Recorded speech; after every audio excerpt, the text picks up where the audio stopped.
हरि बोला हरि बोला हरि बोला पश्यन्तात्मानवस्थितं जग्नो प्राकृतात्मानो नग्न पश्यन्ति चेतसः यदादित्यं गतं तेजो जगद्भासयतेऽखिलं यच्छं गामसि यच्चाग्नो तत्तेजो विद्धि मामगो गामाविश्वच भूतानि धारयामहमोजसा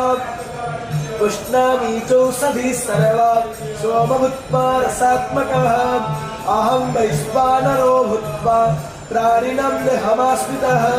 प्राणपानः समायुक्ता पचमन्यं चतुर्विधं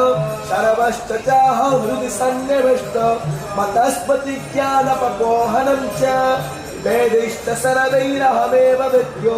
वेदान्तकृतवेदविदेव चाहं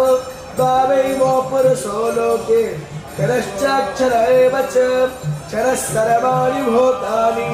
तस्माक्षर उच्यते उत्तमा पुरुष।